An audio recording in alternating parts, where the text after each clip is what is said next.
Hello movie lovers, स्वागत है आपका एक और नए वीडियो में। आज मैं दी मंकी किंग मूवी को एक्सप्लेन करने वाला हूँ। इस मूवी का टोटल 3 पार्ट्स है और मैं तीनों ही पार्ट्स को एक्सप्लेन करने वाला हूँ। तो अगर आप लोग चाहते हैं कि जब भी मैं नया पार्ट डालूं तभी आप लोगों को पता चल जाए तो आप लोग इस चैनल को सब्सक्राइब कर सकते हैं। तो चलिए वीडियो को शुरू किया जाए। मूवी की शुरुआत में हमें देवताओं और दानवों के बीच एक बहुत ही खतरनाक युद्ध को दिखाया जाता है, जहाँ पर देवताओं के राजा और दानवों के राजा बहुत ही खतरनाक तरीके से लड़ रहे होते हैं। दानवों के राजा स्वर्ग को अपनी दखल में लेना चाहता था, लेकिन देवताओं के राजा एक ड्रैगन में कन्वर्ट हो जाता है और दानवराज की कुल्हाड़ी को तोड़ देता है, जिस वजह से दानवराज बहुत ज्यादा कमजोर हो जाता है। और इसी वक्त देवताओं के राजा दानवराज को कैद कर लेता है। लेकिन तभी देवताराज की अपनी सगी बहन वहाँ पर आ जाती है और बोलती है कि भैया इसे मत मारो, मैं इससे प्यार करती हूँ। तो यहाँ पर देवराज अपनी बहन की खुशी के लिए उस दानवराज को नहीं मारता और अपनी बहन के साथ उस दानवराज को लावा में भरा हुआ एक पहाड़ पर छोड़ देता है। और यहाँ पर दानवराज और देवराज के बीच एक एग्रीमेंट साइन होता है, जहाँ पर देवराज दानवराज को बोलता है कि दानव लोग कभी भी स्वर्ग पे हमला नहीं करेगा, और ये बोलकर उन लोगों को वहाँ से भगा देते हैं। देवताओं और दानवों के बीच इस लड़ाई की वजह से स्वर्ग बिल्कुल ही विध्वस्त हो जाता है और इसे ठीक करना बहुत ही ज्यादा नामुमकिन वाला काम होता है। तो तभी वहाँ पर देवी नोवा आ जाती है और पूरी की पूरी स्वर्ग को अपनी अंशों की मदद से ठीक कर देती है, जिस वजह से देवी नोवा को अपनी कुर्बानी देनी पड़ती है। इस स्वर्ग को बनाने के वक्त देवी नोवा अपने अंश की मदद से एक द्वार बनाता है, जिसको भेद करना मुश्किल ही नहीं नामुमकिन था।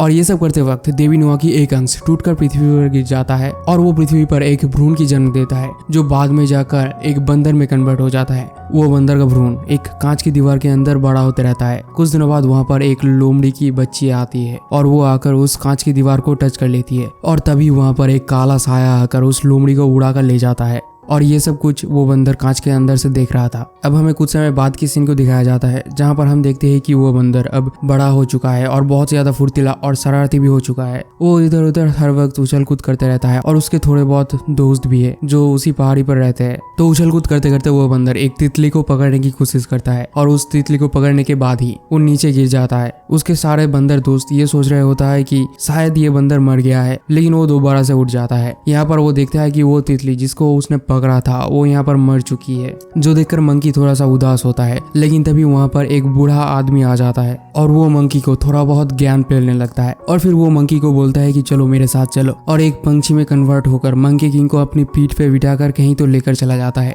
अपनी मंजिल पर पहुंचने के बाद हम देखते हैं कि वो बूढ़ा आदमी एक मास्टर है और उसके थोड़े बहुत चेले भी है, और वो मास्टर सभी लोगों को एक पहाड़ी के ऊपर कुंफू सिखा रहा होता है। और यहाँ पर उसने मंकी किंग को भी अपने साथ लेकर आया है, ये सोचकर कि अगर उसने मंकी को ट्रेन किया तो वो अच्छाई और बुराई के बीच भेदभाव करना सीख जाएगा। तो यहाँ पर मास्टर मंकी किंग को ट्रेन करना स्टार्ट कर देता है और मंकी किंग बहुत ही अच्छी तरीके से बहुत ही तेजी से सब कुछ सीखने लगता है। और ये सब कुछ देखकर वहाँ पर मौजूद इंसानों के बच्चे बहुत ही ज्यादा गुस्सा होते हैं और बोलते हैं कि तुम एक जानवर हो। ये सुनने के बाद मंकी बहुत ज्यादा गुस्से में आ जाता है और सभी लोगों के साथ लड़ाई शुरू कर देता है, जहाँ पर मंकी किंग उन लोगों को कुत्तों की तरह मारने लगता है और उन लोगों की हालत बहुत ज्यादा खराब कर देता है। यहाँ पर मंकी किंग अपनी रूप भी बदलने लगता है। रूप बदलकर वो पहले एक टाइगर में और फिर एक राइनोसोरस में कन्वर्ट हो जाता है और उन लोगों को बहुत ही बुरी तरीके से मारने लगता है। तभी वहाँ पर मंकी का मास्टर आ जाता है और मंकी की सर पे 3 टपली मारकर बोलता है मेरे साथ आओ। तो अब मंकी उड़ते हुए मास्टर के पीछे पीछे जाने लगता है। उड़ते हुए मंकी किंग एक अलग ही दुनिया पर पहुंच जाता है, जहाँ पर वो देखता है कि चारों ओर सिर्फ आग और धुआं ही धुआं है, और उसे अचानक एक धुएं का बाउंडर खींचने लगता है। तभी अचानक मंकी किंग का नींद टूट जाता है और वो सोचने लगता है कि ये शायद एक सपना था। नींद टूटने के बाद वो मास्टर को अपने पास बैठा हुआ देखता है। तो मास्टर यहाँ पर पूछता है कि तुमने क्या देखा। मंकी किंग बोलता है कि मैंने एक सपना देखा है। तो यहाँ पर मास्टर और मंकी किंग के बीच थोड़ा सा इमोशनल बातचीत होने लगता है, जो इतना ज्यादा भी इम्पोर्टेंट नहीं है।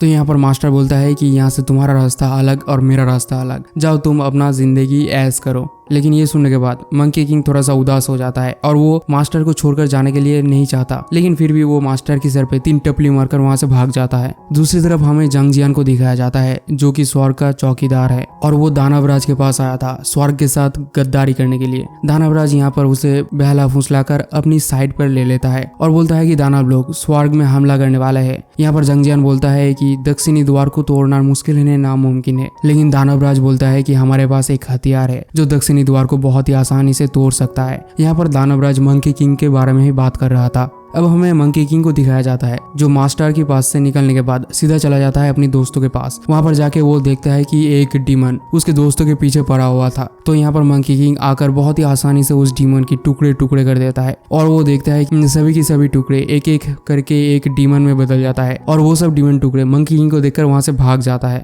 उसके बाद मंकी किंग के सारे दोस्त मंकी किंग को बोलता है कि हमें हथियार चाहिए अपनी रक्षा करने के लिए, क्योंकि जब तुम नहीं रहोगे तब हमारा रक्षा कौन करेगा। तो ये बात सुनकर मंकी किंग भी मान जाता है और समुद्र के अंदर चला जाता है हथियार लेने के लिए। मंकी किंग समुद्र के अंदर समुद्र के देवता के पास चला जाता है हथियार लेने के लिए। वहां पर जाते वक्त रास्ते में उसे एक मछली निकल जाता है और मंकी किंग उस मछली को एक पंच में ही नास्ता नाबूद कर देता है और वो मछली वहां पर मारा जाता है। ये देखकर समुद्र के देवता बोलता है कि तुमने मेरे अंगरक्षक को मार कैसे दिया। तभी समुद्र के देवता ऑर्डर देता है कि इस मंकी किंग को मार दिया जाए। तो वहां पर मौजूद एक ऑक्टोपस का सूट सारे के सारे हथियार लेकर मंकी किंग के ऊपर हमला करने लगता है, लेकिन मंकी किंग यहाँ पर बहुत ही आसानी के साथ उन सब हमलों से बच जाता है। तो ये सब कुछ देखकर समुद्र के देवता थोड़ा सा हैरान होता है और सोचता है कि मंकी किंग को हथियार देकर यहाँ से निकाल देना ही सबसे ज्यादा समझदारी का काज होगा। तो उसके बाद समुद्र के देवता मंकी किंग को ढेर सारे हथियार देता है और बोलता है कि लो ये सब कुछ लेकर चले जाओ। तभी मंकी किंग की नजर एक कपड़े पर पड़ता है, मतलब एक सूट पर पड़ता है, जो देखकर मंकी किंग को बहुत ज्यादा पसंद आ जाता है और मंकी किंग उस सूट को तुरंत ही पहन लेता है और बोलता है कि ये सूट तो मुझ पर बहुत ज्यादा जच रहा है और वो उस सूट को लेकर वहां से भागने लगता है। मंकी किंग जब वहां से जा रहा था तभी उसका नजर एक बहुत बड़े खंबे पर पड़ता है, जो देखने के बाद मंकी किंग बहुत ज्यादा एक्साइटेड हो जाता है और उस खंबे के पास चला जाता है।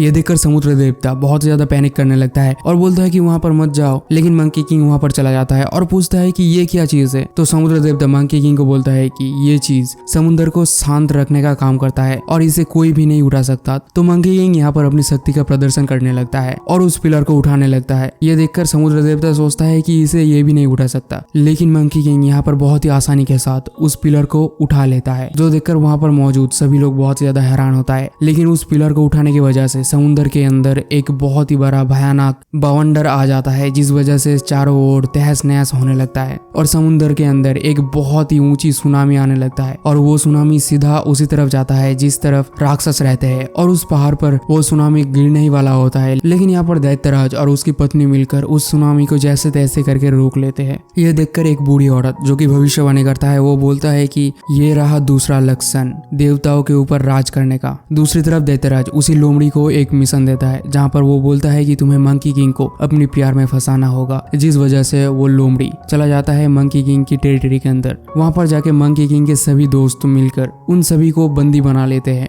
और मंकी किंग के पास लेकर जाते हैं। मंकी किंग के पास जाते ही वो लोमड़ी लड़की अपनी इनोसेंट फेस लेकर मंकी किंग की तरफ देखता है और बोलता है कि मंकी किंग तुमने मुझे पहचाना, मैं वही लोमड़ी हूँ जिसके साथ तुमने बचपन में मिला था। तो यहाँ पर मंकी किंग को सब कुछ याद आ जाता है और उस बबल को तोड़ देता है, जिस वजह से वो लोमड़ी लड़की बाहर निकल जाती है और फिर वो मंकी किंग और वो लोमड़ी लड़की थोड़ा सा क्वालिटी टाइम स्पेंड करने लगते हैं आपस में ही। इस तरफ हम देखते हैं कि समुद्र के देवता जंगजियान के पास आता है मंकी किंग के बारे में कंप्लेंट करने के लिए। तो जंगजियान अपने एक सैन्य को बोलता है कि जाओ मंकी किंग को पकड़ के ले आओ। तो वो सैनिक अपनी पैर पर 2 चक्र बना लेता है, जो उस सैनिक को एक उड़न खटोला में कन्वर्ट कर देता है और वो उड़ते हुए चला जाता है मंकी किंग के पास। इस तरह मंकी किंग और वो लोमड़ी लड़की दोनों मिलकर थोड़ा सा क्वालिटी टाइम स्पेंड कर रहे थे और रात की मजा ले रहे थे। तभी वो लोग सामने देखते हैं कि सूरज उग रहा है, लेकिन धीरे धीरे वो लोग देखते हैं कि सूरज उन लोगों के पास ही आ रहा है। तभी वो देखता है कि ये कोई सूरज नहीं है बल्कि वही सैनिक है जिसको जंगजियान ने मंकी किंग को पकड़ने के लिए भेजा था और वो आकर मंकी किंग के ऊपर हमला करने लगता है। लेकिन मंकी किंग यहाँ पर बहुत ही बेहतरीन तरीके से बचने लगता है। वो सैनिक मंकी किंग के ऊपर आग से भी हमला करता है, लेकिन इससे भी मंकी किंग को कुछ भी नहीं होता। लेकिन आखिर में वहां पर दैत्यराज आ जाता है और अपनी पंखे की मदद से उस सैनिक को वहां से भगा देता है। मंकी किंग को मदद करने की वजह से मंकी किंग ये सोचने लगता है कि ये दैत्यराज एक बहुत ही उम्दा किस्म का आदमी है, मतलब बहुत ही बढ़िया आदमी है। लेकिन उसे ये पता नहीं था कि ये दैत्यराज मंकी किंग को इस्तेमाल करने वाला है अपने लाभ के लिए। दैत्यराज मंकी किंग को स्वर्ग के बारे में थोड़ा सा उकसा देता है और बोलता है कि स्वर्ग में मुर्दे को जिंदा करने की कला सिखाया जाता है, जो सुनने के बाद मंकी किंग तुरंत ही निकल जाता है स्वर्ग में जाने के लिए। लेकिन स्वर्ग तो एक दक्षिणी द्वार की तरफ बंद था, जिसको भेद करना मुश्किल ही नहीं नामुमकिन है। लेकिन मंकी किंग यहाँ पर बहुत ही आसानी के साथ उस स्वर्ग की द्वार को पार कर लेता है और पहुंच जाता है स्वर्ग में। स्वर्ग में उड़ते उड़ते वो एक बिल्डिंग में पहुंचता है, जहाँ पर वो देखता है कि एक घोड़ा नीचे लेटा हुआ है और एक आदमी उस घोड़े को सहला रहा है। तभी मंकी किंग वहां पर आकर उस घोड़े के ऊपर लगा हुआ कपड़े को उतार देता है और वो घोड़ा वहां से उड़कर चला जाता है।